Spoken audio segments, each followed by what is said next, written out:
Hello. Hi. How are you? Good. Good. Good to see you this evening.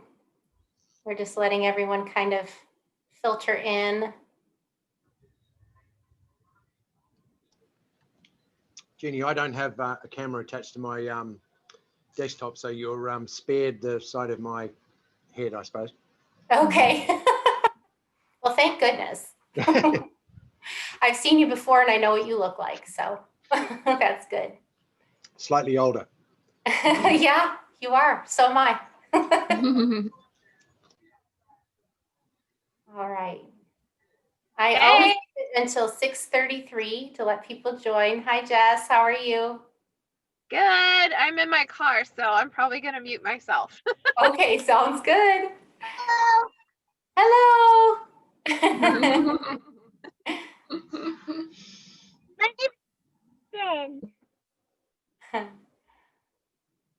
All right, it is officially 6:33, so I'm going to get going on this. If folks would like to turn their cameras on, it would be great, and unmute yourself. For the first couple of minutes, we're just going to do introductions. And since we don't have a huge group, I'd like to just kind of hear a little bit about you. Hello, it's good to see you. I'll start by telling you a little bit about myself for those of you who don't know me. My name is Jeannie Kramer, and I'm a speech language pathologist. I spent the first 20 years of my career working with adults who had brain injuries and strokes. And really just in the last few years had the opportunity to go back to school and study something that I became very passionate about 18 years ago. My youngest son, I have 4 children, and my youngest son, Jack, is on the autism spectrum. He was diagnosed just before his freshman year in high school. He was very high functioning, is very high functioning. And I know people kind of roll their eyes when they hear high functioning because autism is autism, but really his biggest symptom was executive functioning. And it wasn't until I kind of heard those words, and it was Dr. Catherine Leskis who explained to me a little bit about what executive functioning was. She introduced me to the book Smart But Scattered by Peg Dawson and Richard Guar. And I read the book and all sorts of light bulbs went off in my head. I started understanding things in a completely different way when it came to my son, and started melding my experience as a speech pathologist working with people who had brain injuries with what was going on with my child. And really started that venture when he was in 6th grade. He is now a freshman in college at Baylor University. And as far as he's saying, he's passing all of his classes. And I haven't needed to sit next to him to do his homework. So life is grand. And I feel like there's been a grand design to my life and a reason why I'm his mom and he's my kid. And so that's kind of how I got here today. In this most recent bout of schooling, I was able to do kind of a deep dive into the literature and find out what's out there as far as executive function interventions go, and really didn't find much. So a lot of what you'll be hearing today is based on my 3 years of experience working with students who have executive function problems. Really, the way this all came together, I was sitting at a social group at the autism program, TAP, who's sponsoring this event. And the parents were in one room, the children were in another room. And all of the parents were talking about how things are going well, but he has 12 missing assignments, or things are going well, but he did the wrong assignment. He didn't bring his math book home. We have to go back to the school. Jeannie, only 12 missing assignments? Right? You're not in our pay grade right now. I just have So as I was sitting there listening to the parents and thinking about everything that I had learned, I was in the midst of my degree that I was seeking and had this project. It was actually a process improvement project. And I approached Linda Tortorelli, who at that time was the program coordinator for TAP. And I said, I would really like to run a pilot program for executive functioning. I think that a lot of these parents would appreciate some direct intervention for executive functioning for their kids. I had looked for it while my son needed it and couldn't find it anywhere. So we started piloting a program in the spring semester of 2018. And I was able to use that to meet my course requirement for this process improvement project. And it all kind of started there. I started using the last 20 years of knowledge and combining it with what I knew about autism and executive functioning. And here we are today. So hopefully you'll learn something new today. Hopefully we'll be able to share a little bit today about what we know and what we're experiencing. And I hope you'll walk away from this feeling encouraged. So that's a little bit about me. I'd like to know a little bit about you. If you can either use the chat or your hand raise feature. How many of you are parents of a child who has executive functioning problems? Raise your hand or indicate in some way. yes. And I'll take a quick moment. I see some hands raised. To introduce Alex. Alex is a senior in human development and family studies at the University of Illinois. She is my intern this semester, and she's our moderator. So she's going to be chiming in every once in a while if I miss something on the chat. So let's ask that question again. How many of you are parents of someone with an executive function disorder? What kind of read are we getting on the room?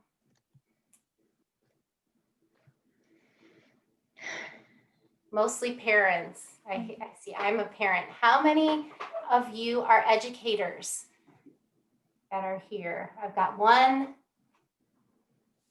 couple educators. Okay. The main goal, yeah, I have a both.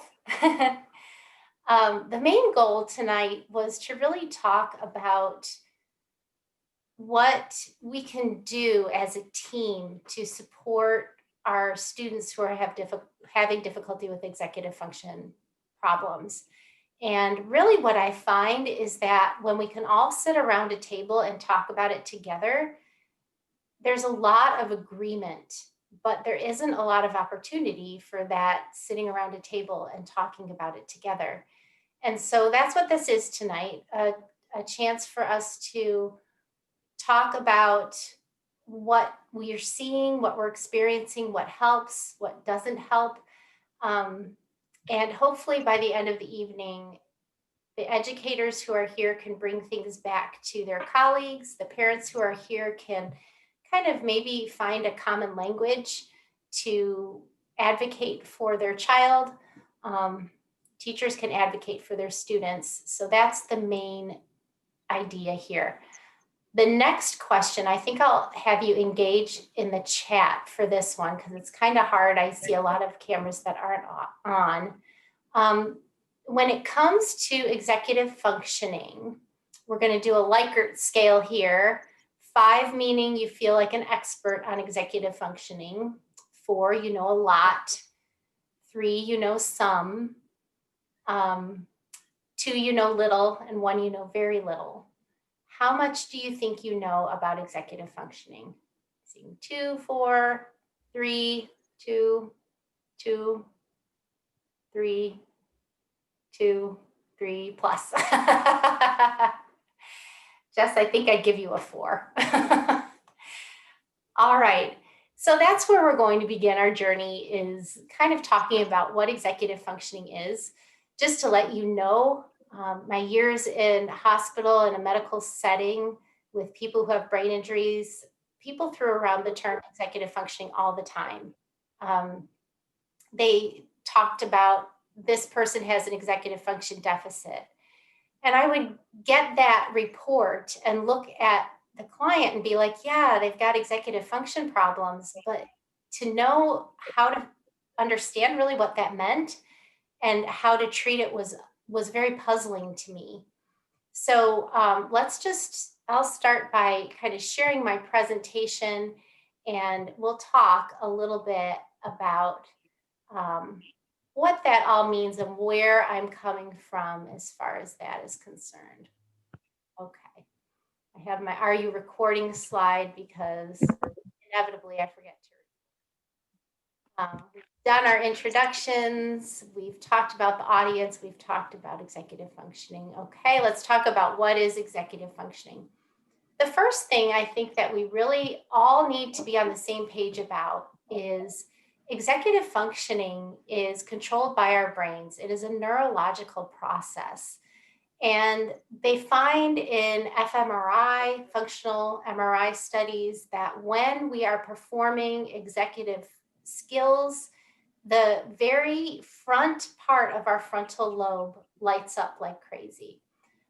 There are several different areas of the brain that are responsible for executive skills, but it's really that prefrontal cortex that puts everything together, that brings the wiring into kind of a network. And understanding that it comes from the brain, we'll come back to that a lot during this. This is kind of a newer definition. I keep revising my definition of executive function, but it's what our brain does to use what we've learned in a meaningful way. So maybe you can relate to this with your student, that you know that they're able to learn and they're learning a lot at school, but it's the demonstration of that learning when it comes to assignments, papers, projects, tests, where the actual execution breaks down, which is where we get executive functioning. And it really comes down to the planning, the organizing, the remembering several things while we're doing something else, the ability to keep our stress in an optimal level that allows us to demonstrate that learning. Just to let you know, in my review of the literature, there is no one agreed upon definition of executive functioning. We found it defined differently in all of our different articles that we reviewed. I think we reviewed 59 articles, and there was no two similar definitions. Okay, sometimes my forward arrow doesn't work, so here we go. All right, I like to talk about executive function in breaking it down into different domains, and this really originated when I read that book, Smart But Scattered, by Peg Dawson and Richard Guar. I'm going to talk a little bit right now about the different domains that I pay attention to when I'm looking at a student. Very briefly going to go through them now because I'll go through them extensively later. So when we're talking about attention, everyone knows when someone's not paying attention, right? But understanding attention when it comes to the neurological process that's an executive function, what we find is that it's really the ability to attend to things that our brain isn't automatically interested in or attracted to. And I'll talk about that a lot later. Emotional regulation, the ability to make sure that our emotions are appropriate to the situation. So if we lose a pet, we're going to be very distraught, right? And we may have a meltdown, need to be in our room crying for a while. But if we have spaghetti instead of chicken nuggets, we probably should be able to handle that with maybe a little and then be okay. So I'm sure you can relate if your child has difficulty with emotional regulation with that little scenario. Mental flexibility, that's the ability to look at things from several different angles. I also lump into that the ability to shift your attention from one thing to the next, or to deal with unpredictable changes that occur kind of out of the blue. Oop, I skipped ahead too fast. Initiation. This is another puzzling one. You really need the right chemistry in your brain in order to get started on a task. I have friends who can look around their house and be like, those plants need watering, and they'll get up and water them. Laundry needs done, they'll get up and water, or they'll get up and they'll do the laundry. Things that they don't necessarily want to do, but no need to get done, and they can internally motivate. Our students who have difficulty with initiation have difficulty getting their brain to have the right chemistry to get started on a task. So they can look like procrastinators, they can look lazy. And these are labels that they often will take on from other people. Inhibitory control, that's the ability to think before you act. Don't need to say much more about that. Organization, people kind of really associate this with the ability to keep your room neat, your backpack organized, but it goes much deeper in that. Organization is your brain's ability to see how things go together. And so that can affect things like recognizing themes in a narrative or a book or a paper, taking notes, knowing what's important to write down or how to categorize the information. So, or how to study for a test. Organization, usually the kid with the disorganized backpack is going to be a kid who's not very good at taking notes. Planning is another thing that our brains learn how to do vicariously along the way, but our kiddos who may have difficulty with executive function might not do. That's really the ability to see the finished product and then work backwards from there to come up with the steps you need to take to get to that finished product. Self-monitoring, that's knowing how you're doing on a kind of online basis. So right now, how am I doing? And how did I do? How do I think I'll do? That self-evaluation process. Working memory is a very complicated process. And working memory is just one segment of that. And again, difficult to understand, but as I learn more about the deficits of the students that I work with, it's when the memory breaks down while doing another task that requires memory. So you might be able to memorize an equation, but then when it comes time to do a story problem where you need to use that equation in a functional way and remember the life circumstances, you may not be able to put all of that together. A very simple example of working memory is doing mental math. That's when you're at the concession stand and someone orders 2 Cokes, a Milky Way, and a bag of popcorn and gives you a $10 bill. And you've got to figure out how much change they get without using a piece of paper. That running kind of calculation that's going on in your brain and then coming out with a finished product. I like to add social cognition to executive function. Oftentimes, the students that I work with who have difficulty with executive function also have difficulty with social communication or social cognition.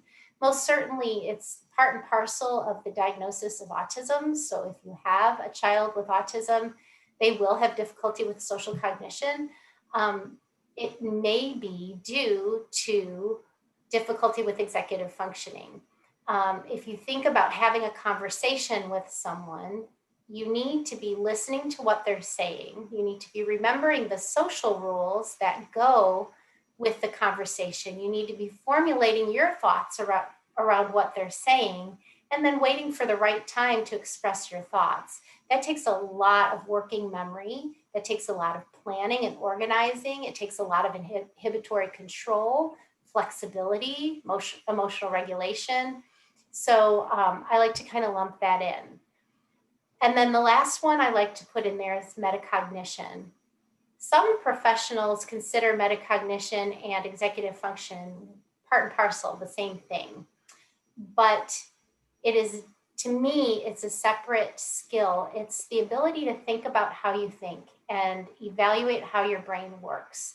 And any student that I work with, it's one of the primary things I'm working with them about, is their ability to think about how their brain works and what their strengths and weaknesses are and how that affects their daily living. Any questions about that? That was a real down and dirty. And like I said, I'm going to get into that a little bit deeper, a lot deeper as we go on. But if there's any questions, go ahead and either pop on your microphone or type it in the chat. And Alex, go ahead and stop me. Jeannie, this is Matt Stewart. How much of this is all or nothing as opposed to selective difficulties? I do think that because I recognized all of them, but to what extent is this, if you lack executive function, you have difficulties with all of these skills? That's a really good question. And it's been very seldom that I've come across a student who has complete proficiency in one area of executive function and is a mess everywhere else. Usually a student that has difficulty with executive function has some discrepancy between their intelligence, their IQ, and where they're performing in executive function skills. They may have strengths and weaknesses, areas that we want to address and areas that don't warrant as much attention. But in the end, I end up working on most of these things at one point or another. So it's a really good question. All right, so how we're going to do this is we're going to talk about some of the behaviors and labels that come with executive function disorder. Again, I think that we all look at what we're seeing and we try to put words to it, and understanding it from that neurological perspective, what the brain's doing, is really important. I'm going to show you a video, and it's going to be a little funky from the perspective of sharing, not sharing, sharing, but we'll get there. I've practiced this and hopefully it'll go smoothly.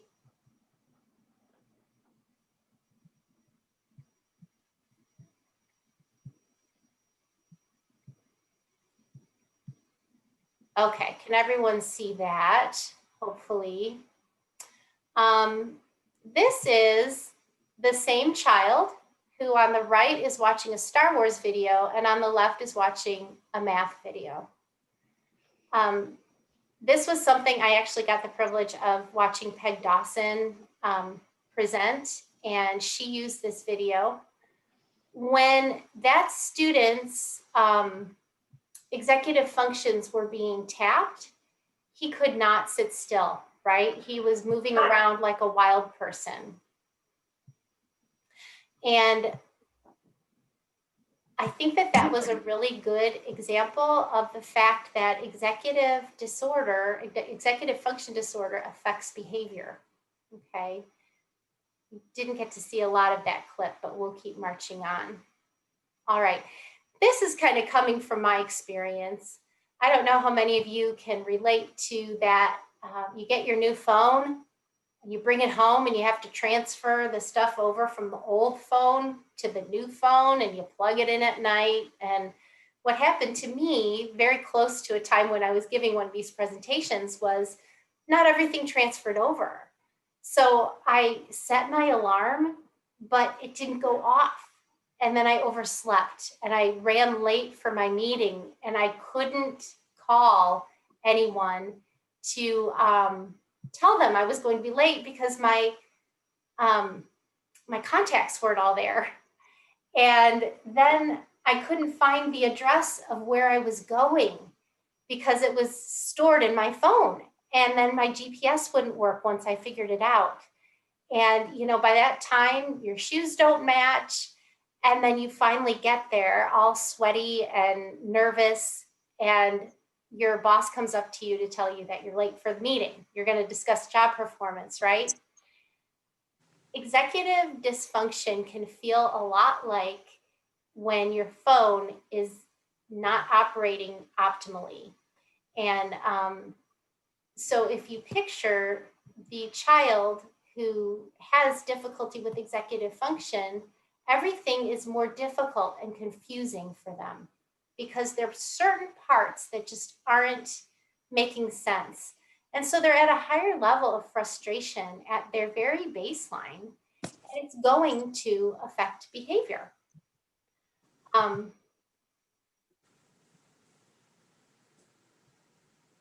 So if you take a look at this slide, who's walking through the school door or getting on the Zoom call these days each morning? Is it the girl on the left or the girl on the right? And is the girl on the left feeling like the girl on the right? Because a lot of our kiddos learn very early that this is just normal for me, and I can show up with a smile on my face even though I got yelled at 4 times because I forgot to brush my teeth and didn't get my shoes on. I didn't remember the 7-step directive that I was given before I was supposed to get in the car. I'm here, but I forgot my trumpet. I forgot my backpack. Right? I don't know if any of you can relate, but I sure can. All right. So after we've kind of gone over that, are there any questions at this point? All right. So again, I'm going to re-emphasize the fact that these breakdowns that we're seeing are because the brain of our children who are displaying these behaviors are wired differently. It is not a personality trait. It's not a choice. It's truly, I truly believe after working with the huge number of students I have over the past 3 years, that it is a difference in wiring. It's not a choice. Kids don't show up to school and say, I'm just not going to try today. I'm not going to pay attention today. I'm going to be a disorganized or emotional mess today. It's not a choice. Okay, so then we're going to kind of go into behaviors and strategies that actually I put strategies in there, and then we're going to go over strategies later. I didn't change my slide. We're going to go over behaviors. Okay, but first I want to start out by reminding you that there's no universally accepted definition of executive function. And based on my systematic review, there's not a large body of literature surrounding interventions for executive function. So I tend to go where the literature goes and concentrate on domains of executive function. Really, executive function intervention is not rocket science. I say that all the time. It's not like a novel thing to come up with to help a person who has difficulty with executive function. But if I can educate parents and educators on the different domains of executive function, where really the breakdown is occurring, they can come up with strategies to support and interventions to help their students, their child, with these different areas. So I concentrate on the domains of executive function. And we'll start out talking about attention. It is largely thought that individuals who have ADHD or attention deficit have an interest-based nervous system. And basically what this means is that when the brain is interested in a topic or a task, it floods with the neurotransmitters it needs to engage in that task. Now, we can't choose what our brains are interested in. I don't think any of you can make the decision which is your favorite flavor ice cream by sheer will, right? You are pre-wired to enjoy a certain flavor of ice cream, and no one can really change that about you.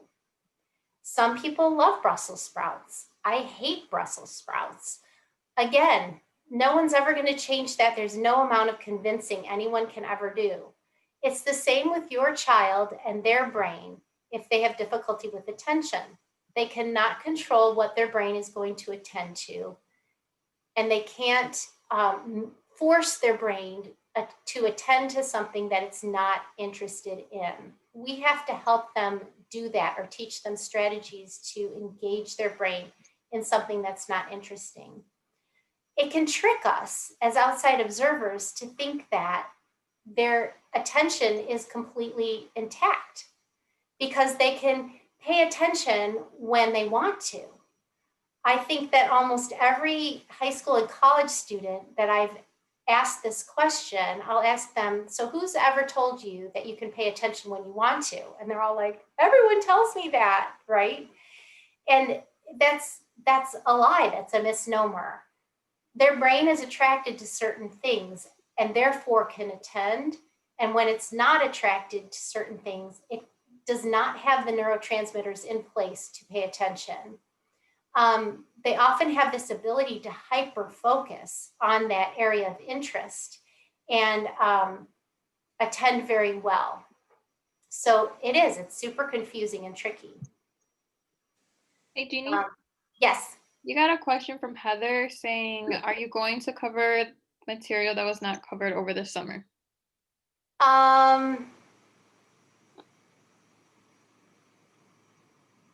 We're going to try to have a discussion between teachers and parents.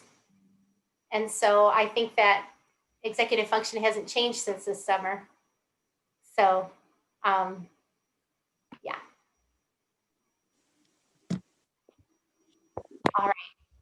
So I wanted to ask parents and teachers, what kind of things are you seeing when it comes to attention problems in your students?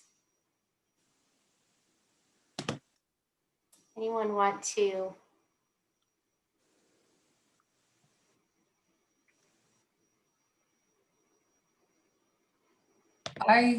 This is Michelle. Hi, Michelle. Hello. I have two boys, and they both have autism. My younger one is very definitely ADHD as well.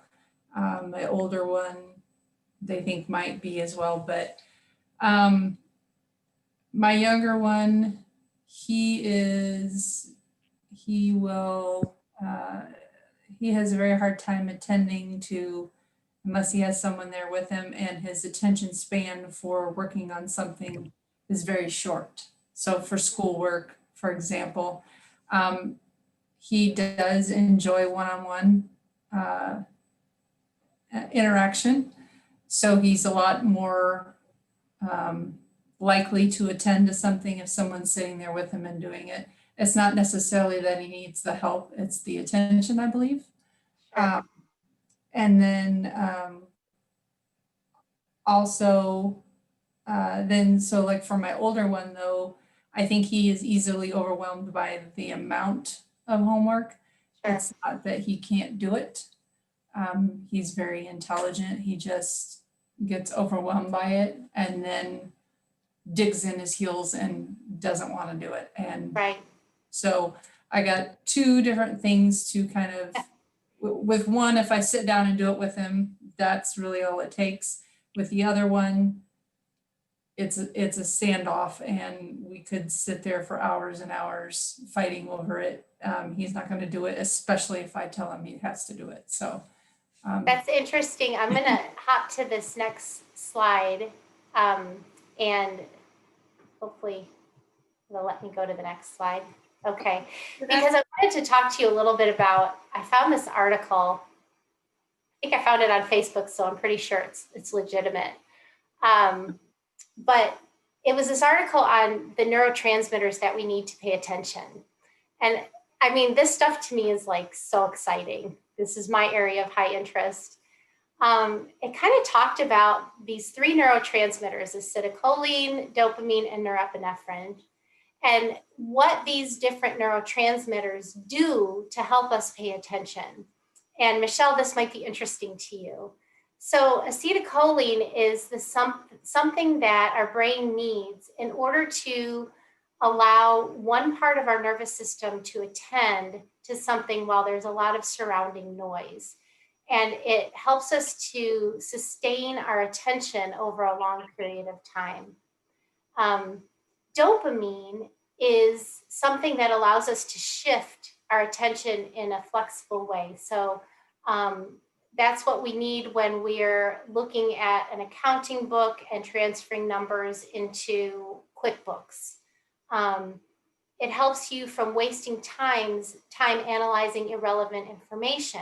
So how often does that happen with our kids, where they're sitting down to do an assignment and you're like, just answer the questions on the page, right? And they're thinking about all these other things, which may be happening with your son who gets overwhelmed.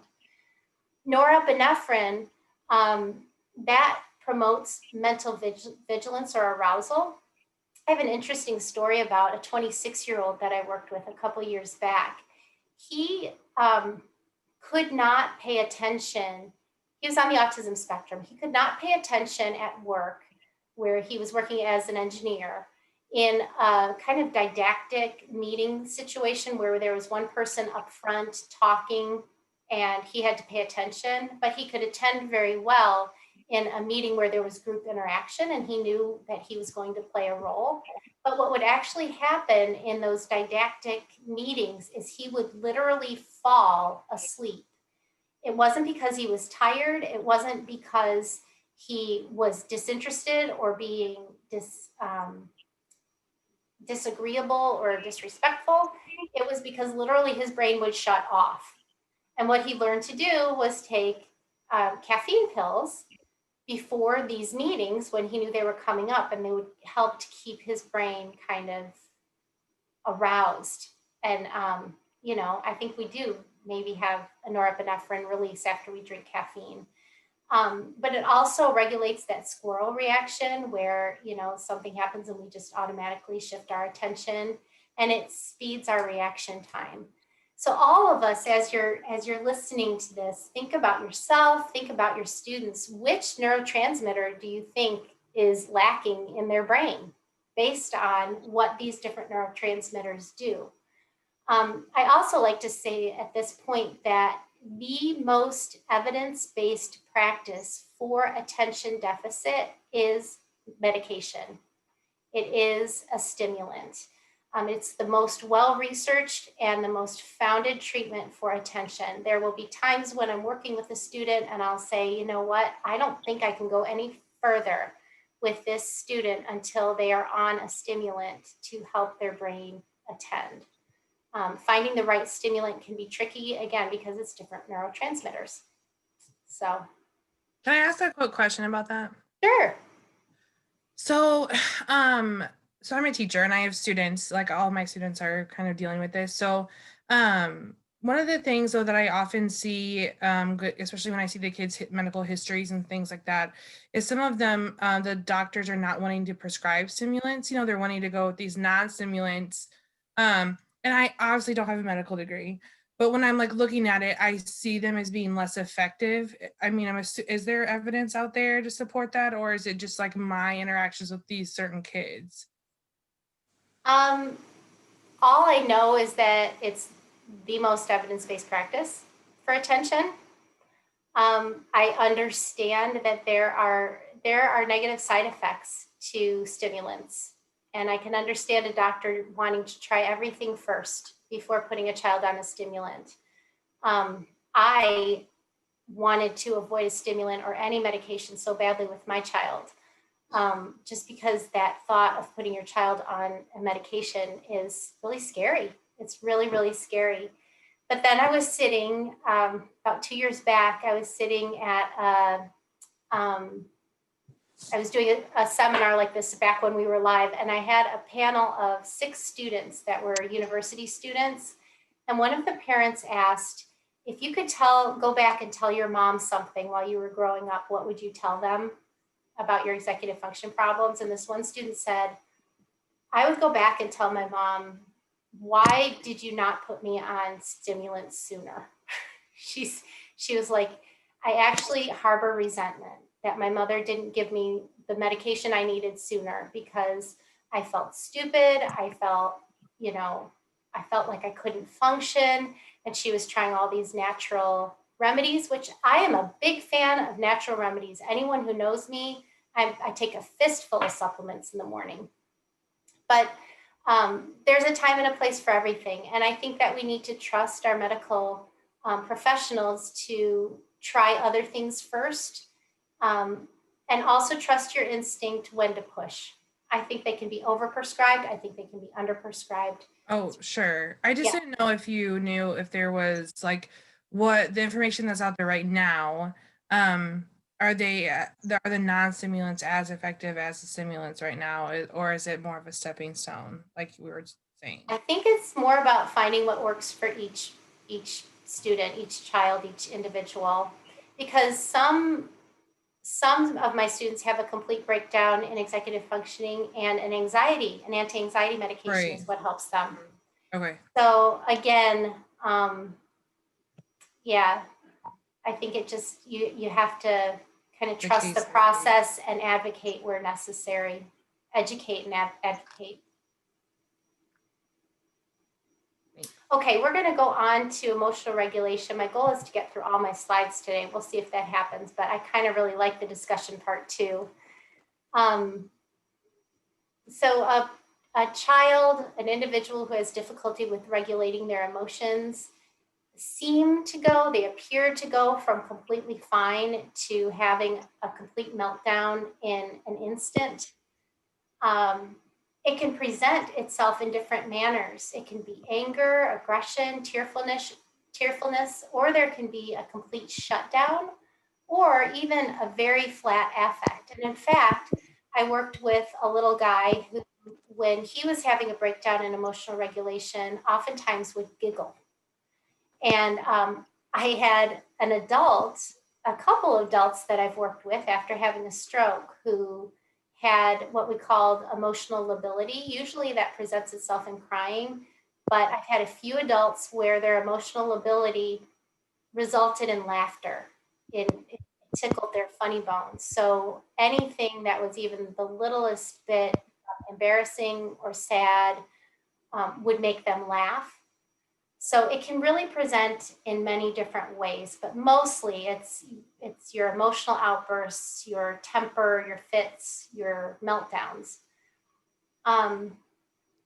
Oftentimes it can be tied to a label of a behavioral disorder, and some of it is behavioral and can be behavioral. I just heard the terminology today. How do you know the difference between when they don't and when they can't? So sometimes it's behavioral and they don't, and sometimes it's neurological and they can't. So kind of just trying to figure out which it is important.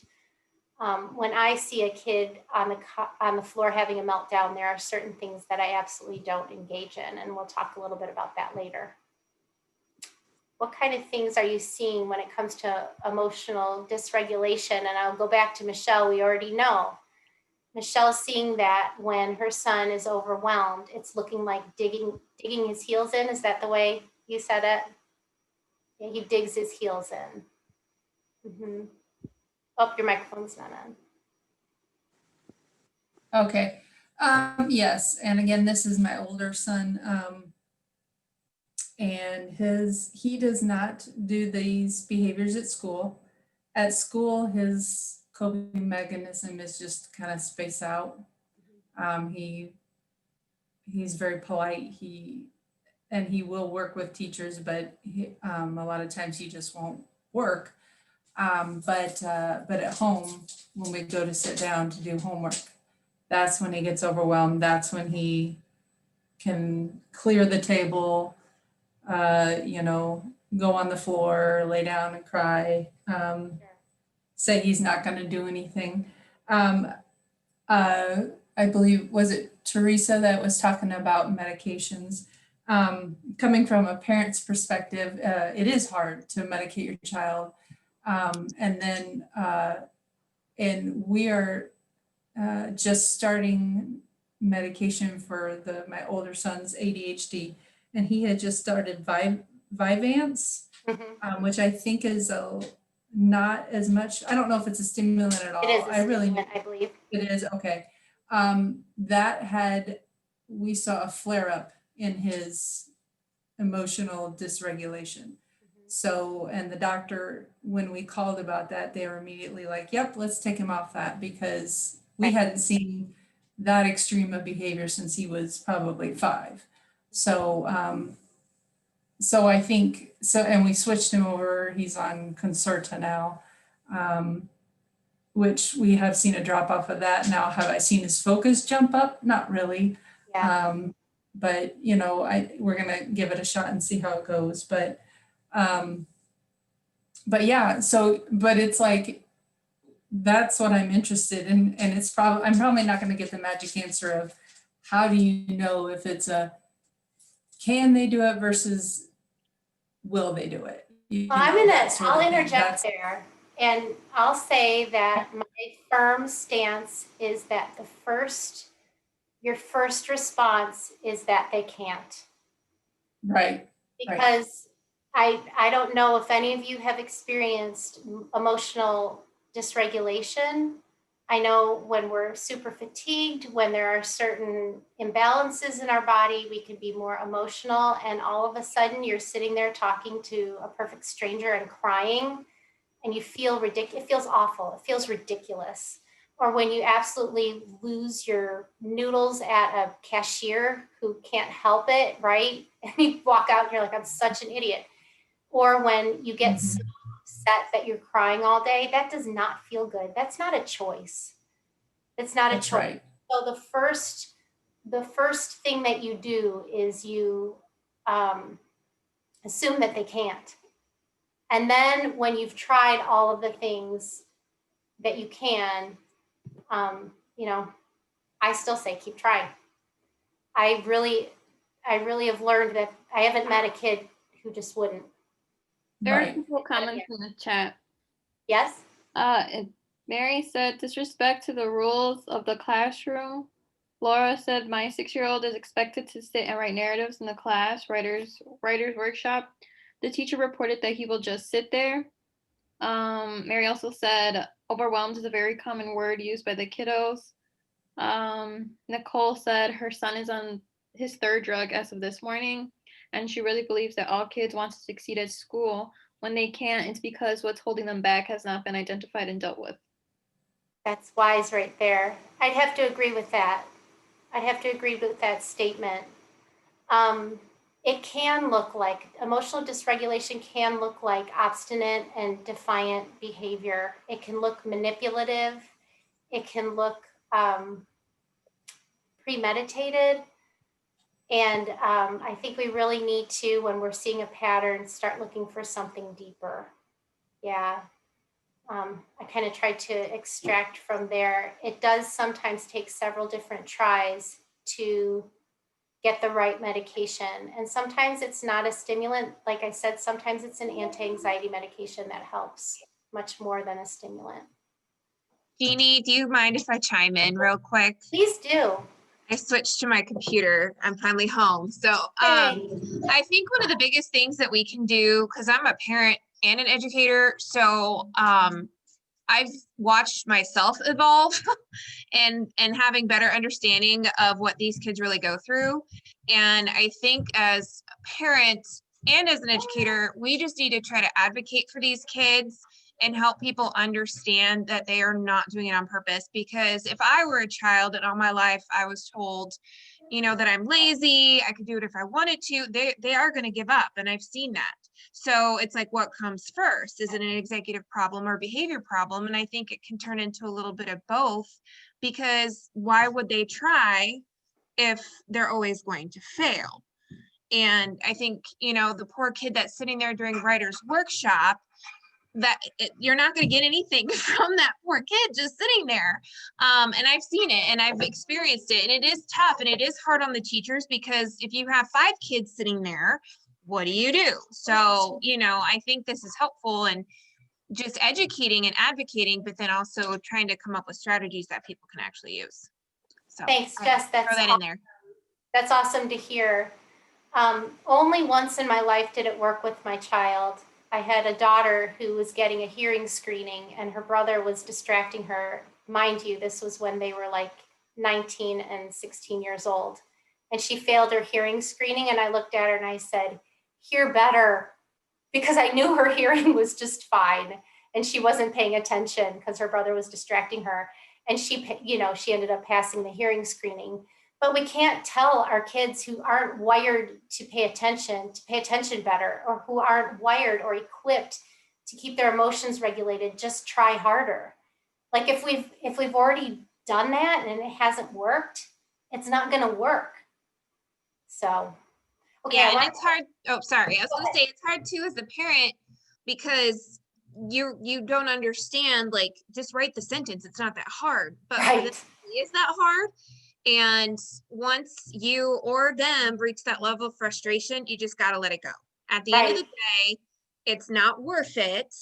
Just if it's so what? They don't have their homework done. Big deal. In the big scheme of things, the world will not end. You know, if their teacher gets mad, whatever, you know, it's not worth the frustration and the animosity that can build up over time to constantly engage in negative behavior. And I'm not sure what my child was doing, but he was just trying to fill a bag full of water that just spilled all over the floor. So that's fun. That's fun. So I'm gonna go clean. But, yeah, it's you just have to look and say, is this really worth it? Is this argument really worth it? You know. But how many of us? Go ahead, Matthew.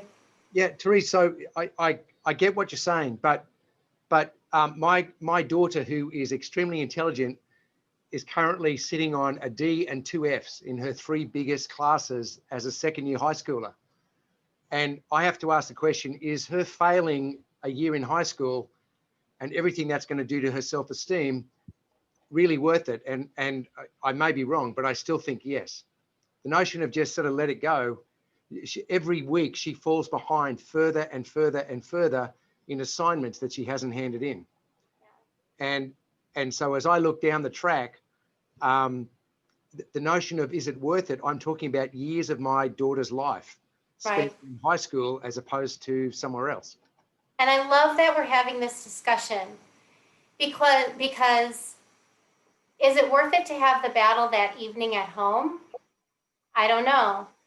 But is it worth it to try to get to the root of what's going on? Yes. And I mean, Matthew, you're absolutely in the midst of doing that. You are pursuing an intervention or strategies to help your daughter. But that head-to-head battle that we get in the middle of the night, or 9 o'clock, 9:30, is not worth it sometimes, because it can de-escalate, or can escalate from there. It can get worse and just make them less able to attend to what they need to do. So kind of that differentiation. I always think it's worth it to pursue the root cause. And I know that that's not what Jess was saying. I think there's a difference between pursuing the battle at hand in the moment and pursuing the root cause. So yeah, kind of finding the in-between. I mean, I don't know how anybody else feels about this, but this has really come to a head since COVID shut down the schools. I mean, my sense deal is so I have 2 daughters, a 16-year-old and a 15-year-old. I'm a single parent. So it's not as if I have a backup when I'm not at home, or you know, when I'm busy to sort of, you know, keep track of stuff. So the double whammy problem we have is that my 16-year-old daughter is a world beater with a ton of her own problems, but is just killing high school as well as everything else. My youngest daughter has decided that her path in life is to make sure she is never compared to her older sister. And so as well as the problems with executive function and ADHD, we're dealing with this sort of, Caitlin would almost rather fail than try and not succeed to the level that Tessa has succeeded. That's really tough. My sense is that the support structure she had at school was enough to keep her going, and she was doing extremely well at high school. But now that that's been removed and she's sort of left to her own resources, she is drowning. And Yeah.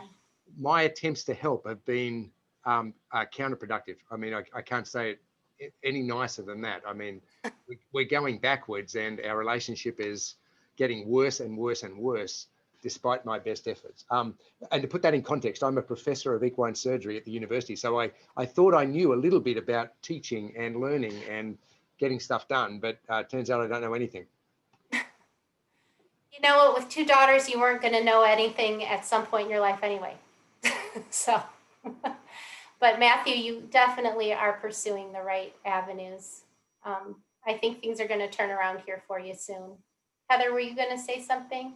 I was going to say, I have found that it is super important to encourage every step you see in the right direction. It is very, very important, because when your kid reaches a point where he or she realizes, oh my gosh, I'm in over my head, the last thing you want to do is push them under. So encourage everything that you see her doing right and provide structure. Pretend, that you are the outline and just give her a chance to fill in the middle. Be like, okay, let's start at the beginning, read all the directions, or wherever you see the breakdown occurring. Just help her go through the assignment, and it seems really frustrating, and it'll take some time at first, probably because she's got this frustration built up. But, if you be like, I'm here, I'm just here as a support, or even go ahead and get started, and then I'll come and, do you want me to stay here with you, or do you want me to come back after you've gotten it started? Just give her some control over the situation, but be that support structure and show her, we're not going to do all of this tonight. We're going to break it down into pieces, whatever it is that she needs to do.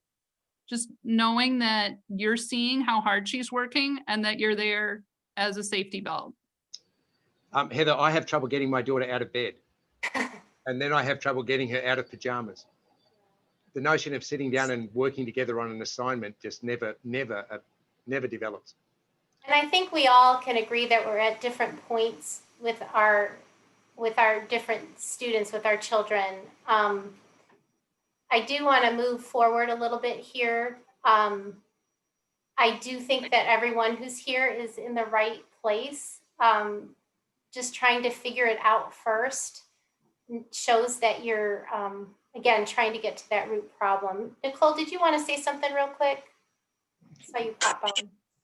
Yeah, I just wanted to say that my son also has been thrown into another tailspin by the all online school.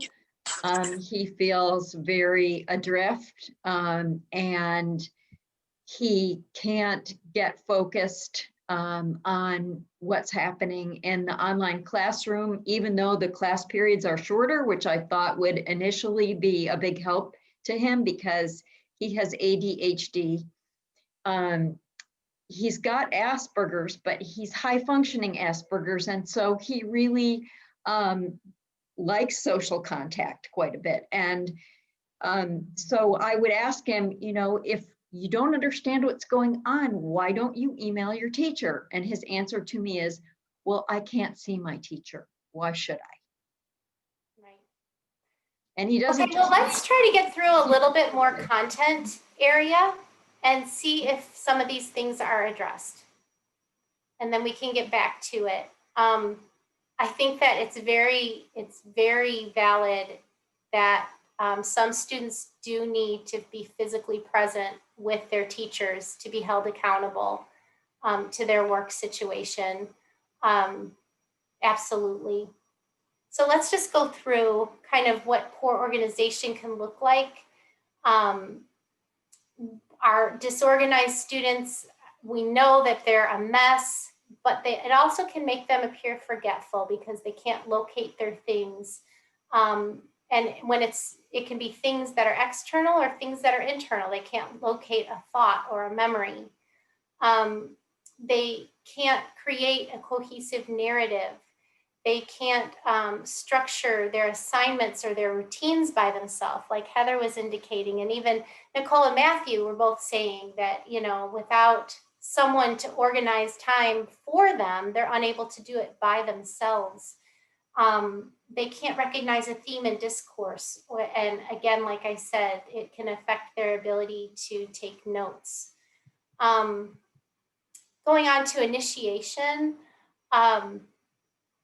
when you can't get started on something, again, we looked at those neurotransmitters, and our brains need the appropriate neurotransmitters in order to get started on a task. It can look like procrastination. It can be a result of several different other executive skill weaknesses like planning. They don't know where to get started. They have difficulty estimating the resources they're going to need. Sometimes they can feel like they can look at a 5-problem assignment that we know will take them 5 to 10 minutes, but to them it feels like it'll take all of their energy and take them hours to complete. They can commonly be anxious. The difference between a poor initiation and procrastination is that procrastination is a conscious choice. Our students who have difficulty with initiation oftentimes they can't get started because of something that's going on in their brain. Alex, did you have something that you wanted to pop on and read? Okay. All right. I'm going to whiz bang through a couple of these. I don't know if you've noticed my brown bear theme. Okay, poor planning is going to look like missed due dates, tardiness. You know, you can't get someplace on time if you can't come up with a plan to get there on time. It's going to cause poor initiation. If you can't come up with a plan, you don't know where to get started. And that's where, who was it that said, you know, providing that outline or that structure, or we're going to just get this one step done at a time.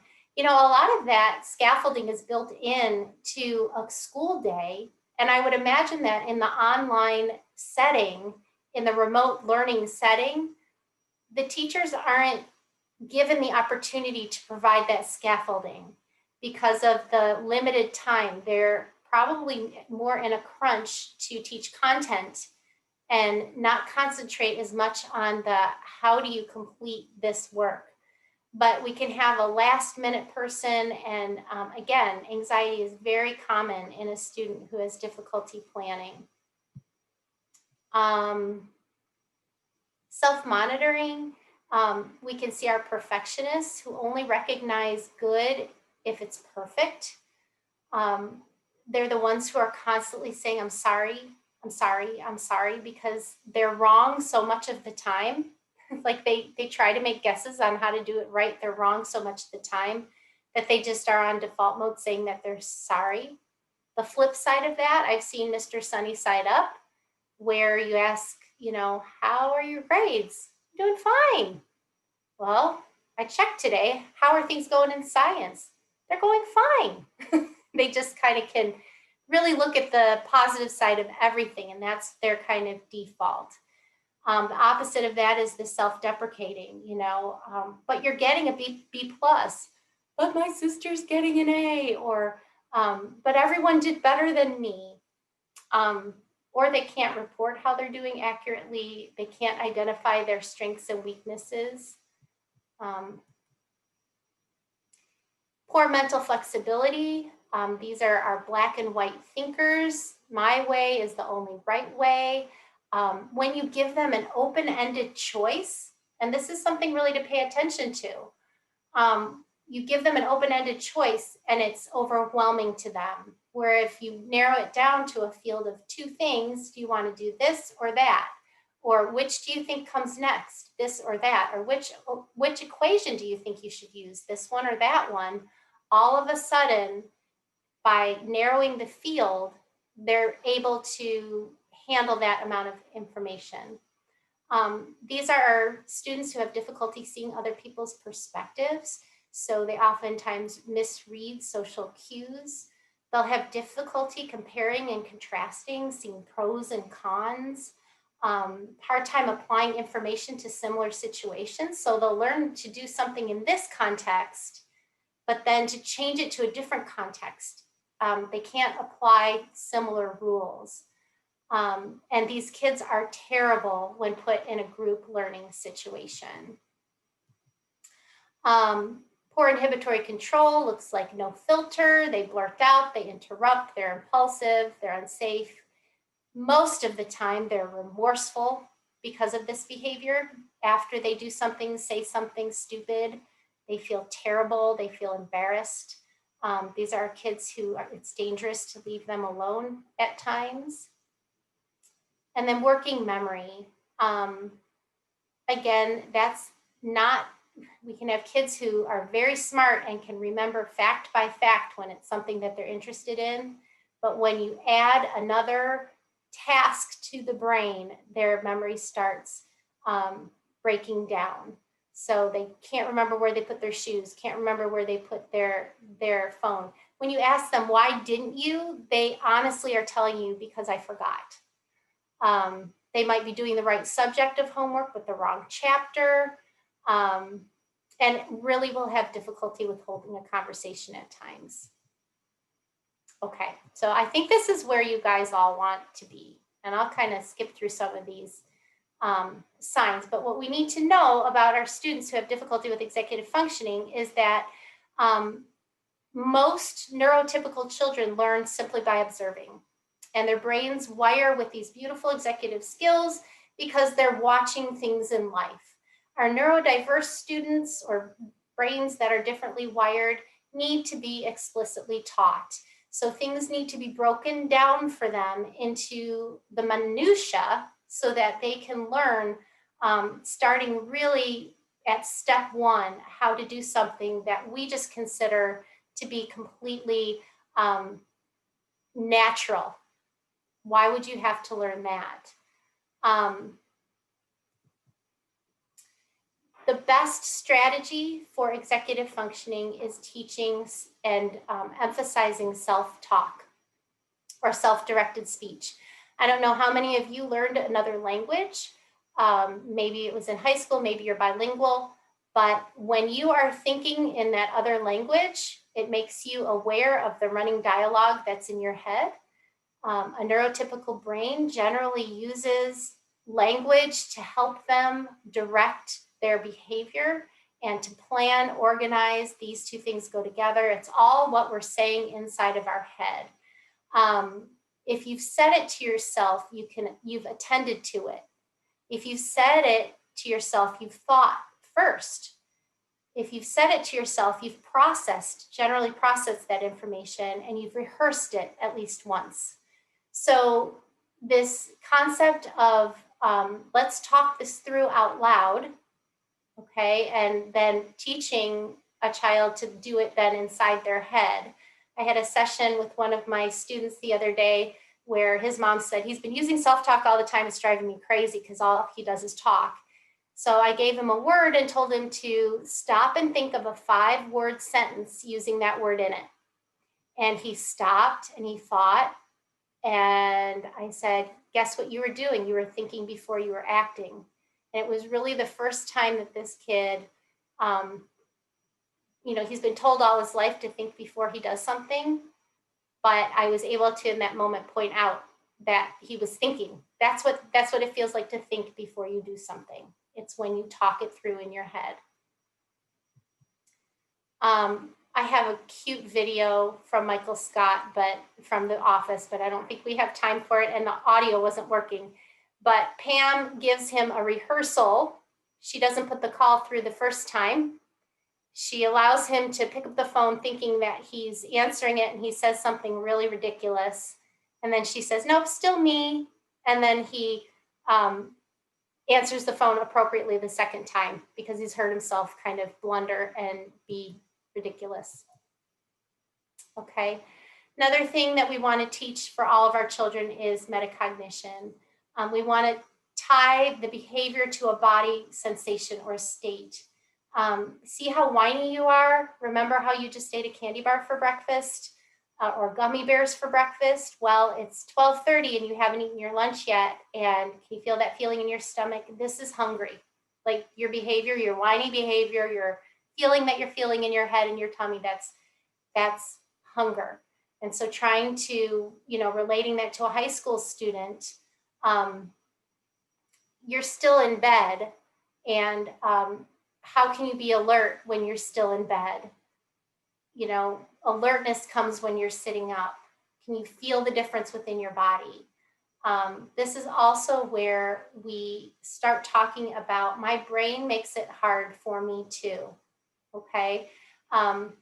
If all of you, teachers and parents, can start using that language, your brain is making it hard for you too. Taking the blame off of the child and putting it onto their brain is truly liberating for everyone that I've ever worked with.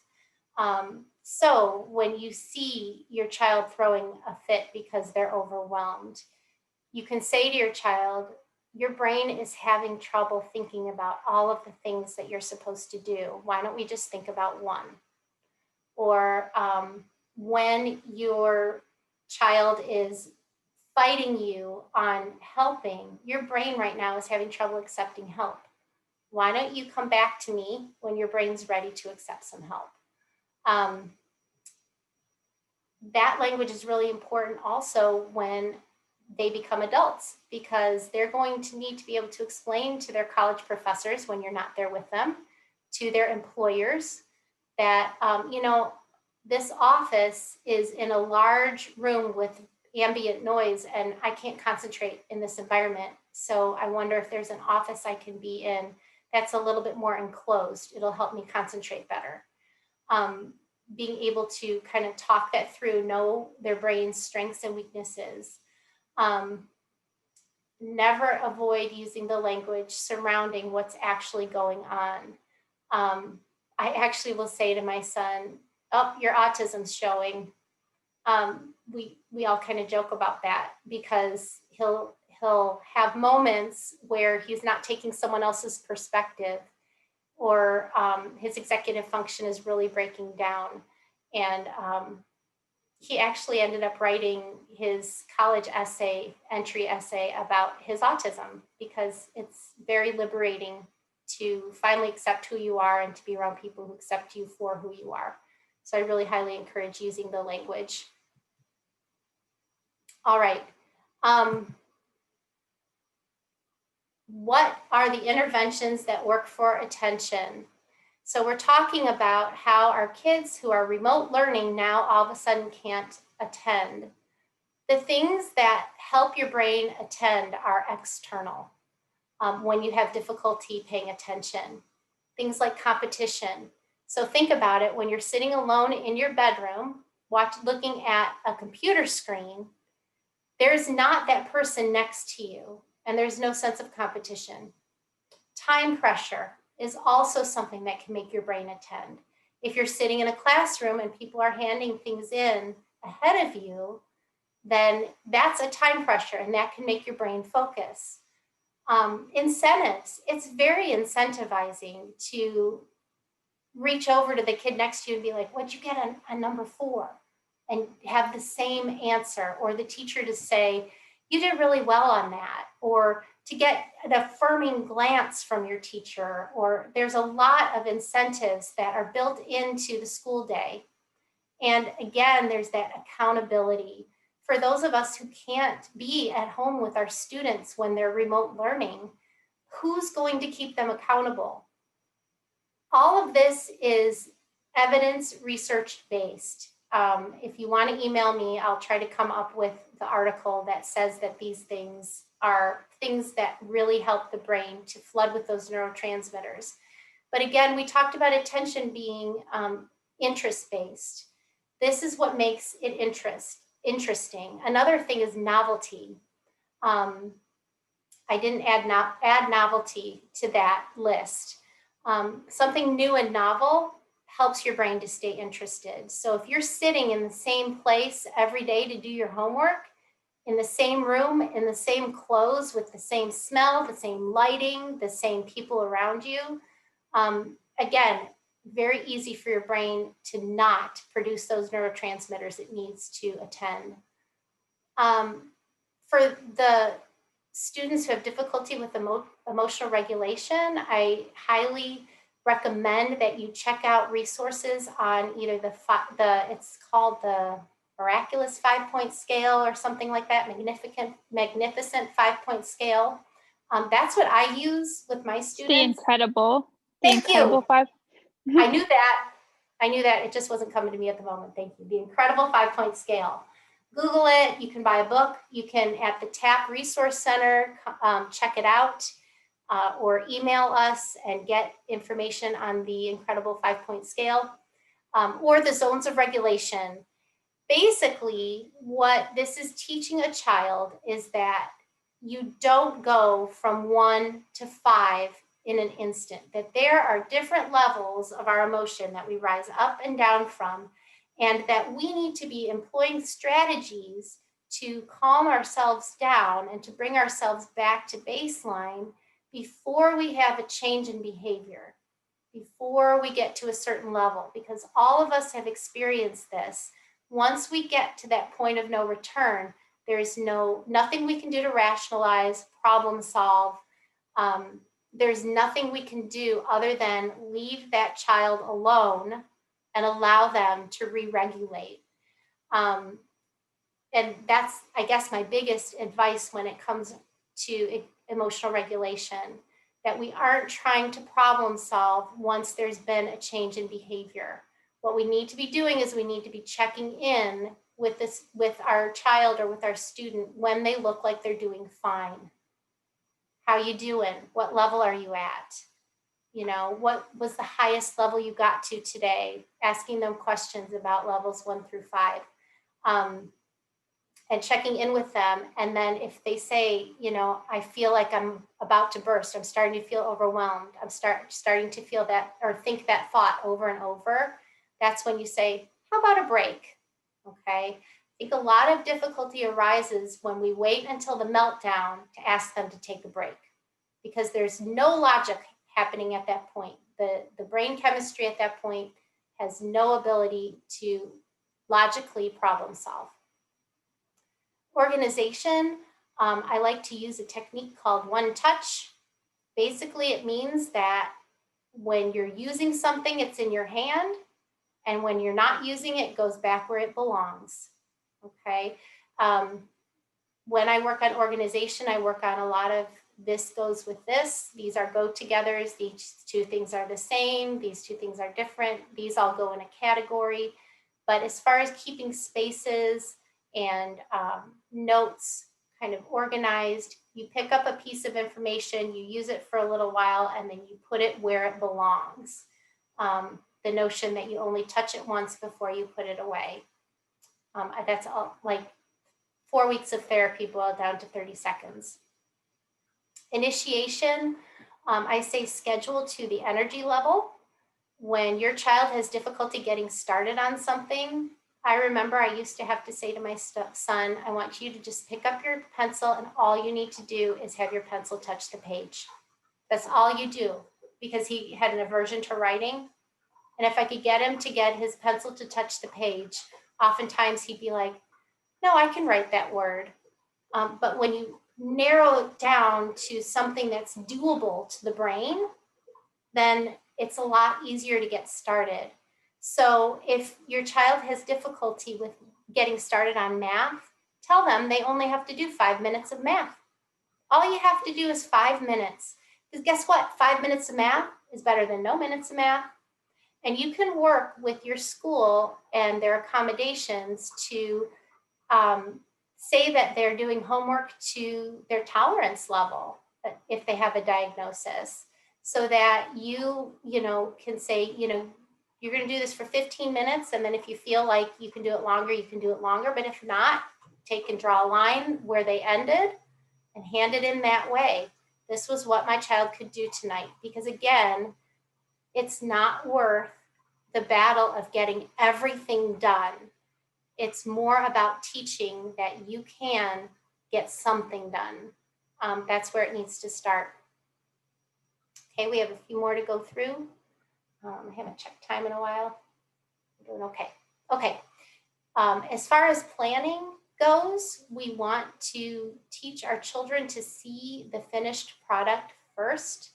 So those of you who are having difficulty, you're trying to help your child with a problem, you may want to go through and just have them watch you do it first. Rather than trying to explain anything, do the problem and use out loud self-talk to explain how you're doing the problem. And then have them do the exact same problem again, their way, okay? But seeing it first is super important. So if they need to write a paper, that's why an outline is really important. You need to see first what's going to be in the first paragraph, what's going to be in the last paragraph, what are going to be in the body paragraphs.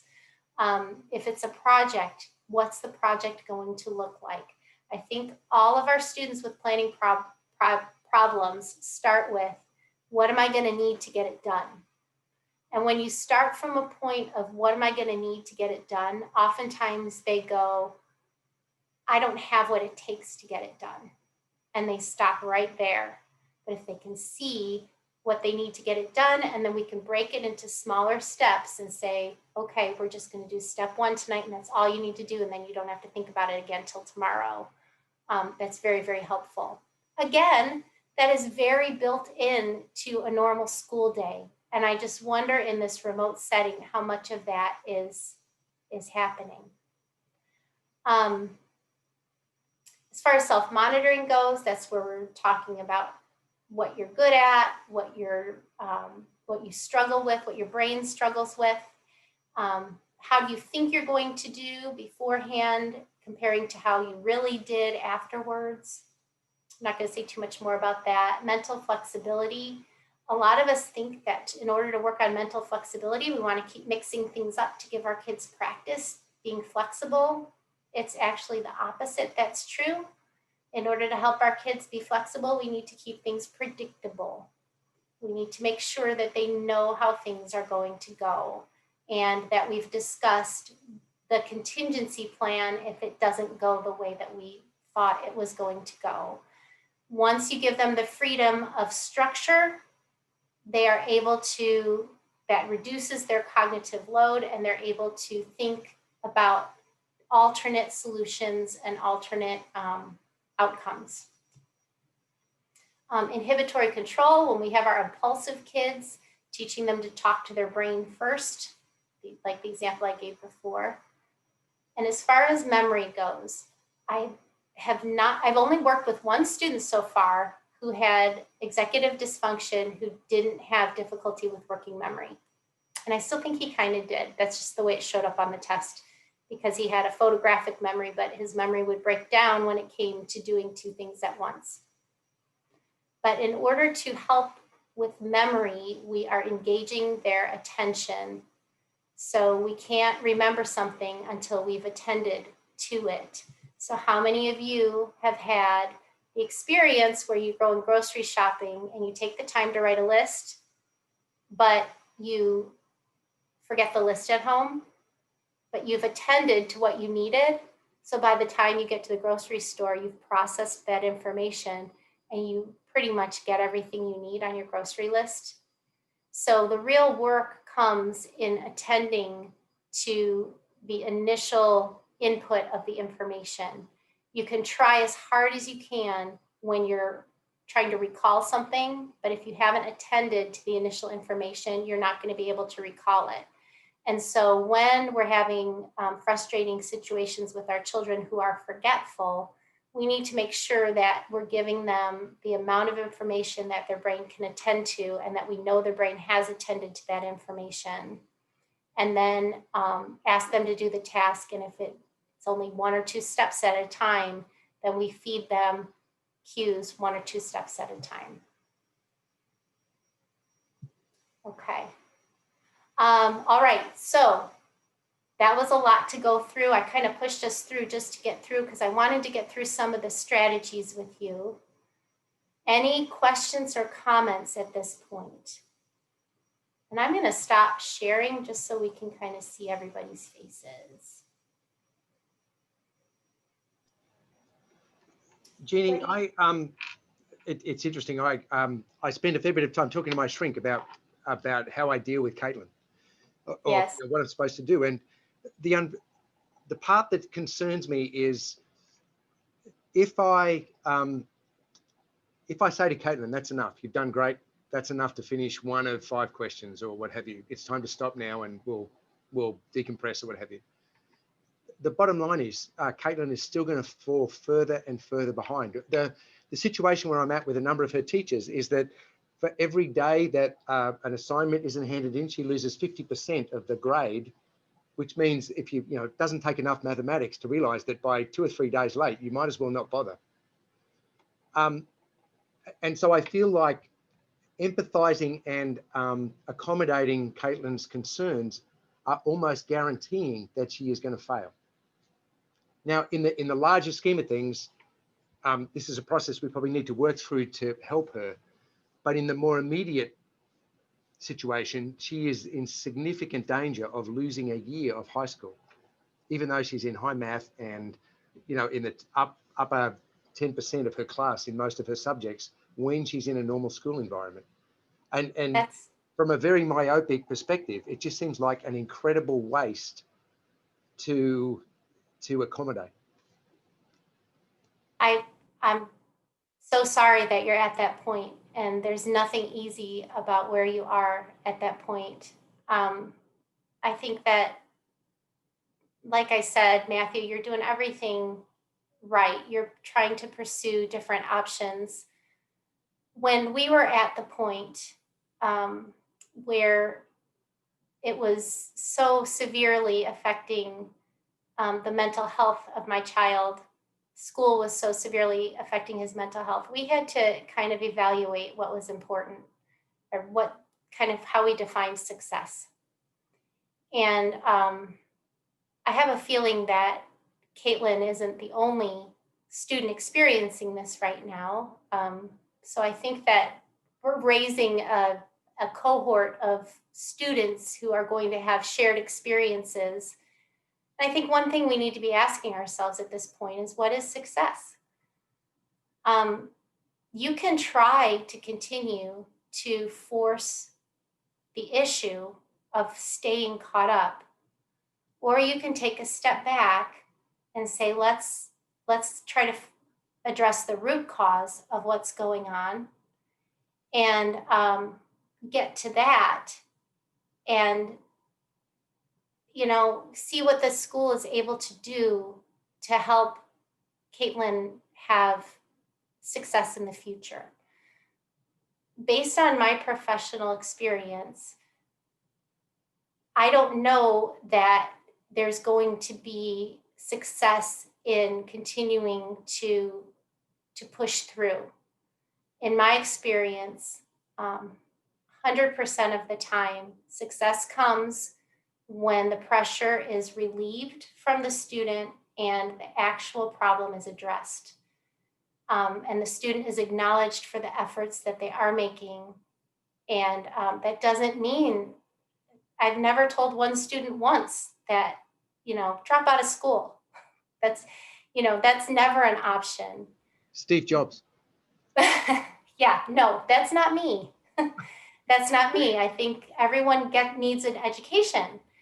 But there comes a point when pushing forward is more destructive than taking a step back and saying, let's just regroup and recalibrate. And it takes the cooperation of your school and other professionals working together. For us, it was, we don't care if he has to repeat a grade. We don't care. We just want to find that place of success. And like I said, right now, he's maybe called home 5 times this semester. That's it. Yeah, the problem, Jeannie, is that unfortunately, the problem that happens in our dynamic is that her elder sister, Tessa, is the benchmark of success. I have a valedictorian, a salutatorian, and another straight A student. I have a straight A student, mechanical engineer from University of Illinois. So we know about that. If I could just chime in for a minute, Dana, I'm a behavior consultant in Indiana, and I think you did a great job presenting all of the information. I really like awesome job with keeping it simple. But I just wanted to kind of reiterate the anxiety piece. I see with a lot of my clients that I work with that anxiety can really kind of add to that overwhelmed response. And a lot of times we focus on it being a focus problem and an attention problem.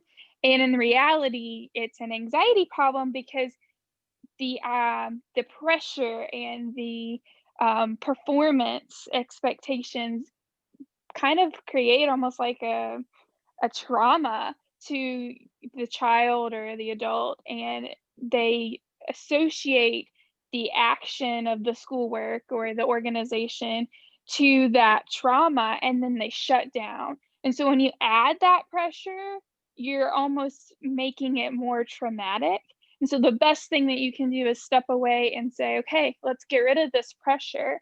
And one of the best references that I have for that is Transforming the Difficult Child in a Nurtured Heart approach. And just anytime you can find that positive moment, like even if it's like you picked up your pencil, great job.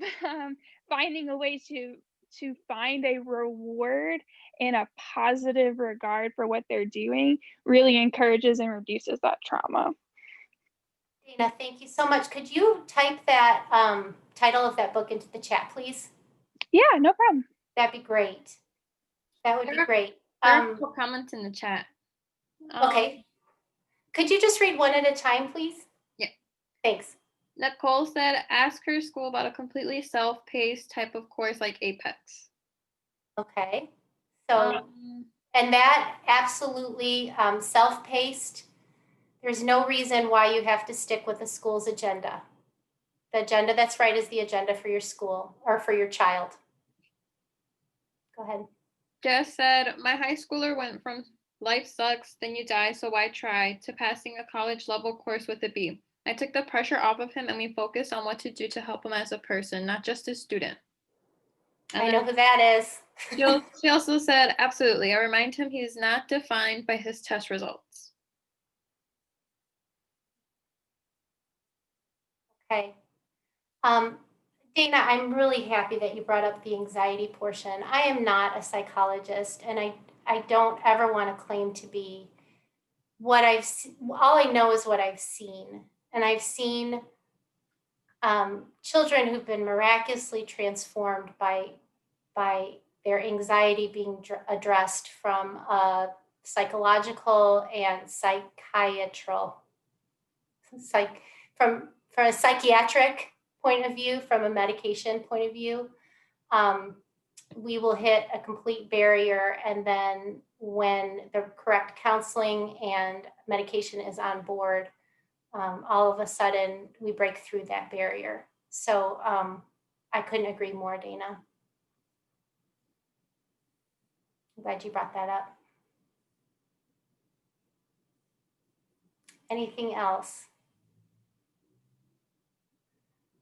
I just want to say, I want to encourage all of you that you're in the right place, that you are seeking answers for your child. I know that none of this was available when I was growing up, and who knows what would have happened to the plethora of kids I saw going through these things if they didn't have parents like you to advocate for them.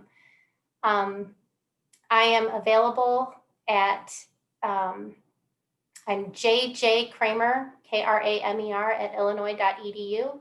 If you have any questions, I will be sending you, you've probably gotten an email from me already. I'll be sending you the slides. I'll be sending you information about completing a survey about the presentation, and also information about our website and how to sign up for our newsletter.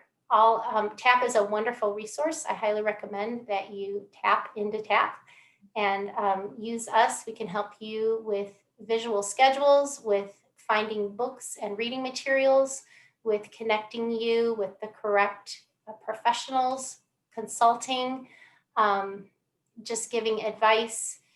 We have tremendously well-educated people on our staff, so I highly recommend you reach out if you need help. It's been a pleasure presenting to all of you tonight. Please keep the dialogue going if you have more by emailing me. And if anyone wants to stay on the call, they're welcome to. I'm going to stop recording and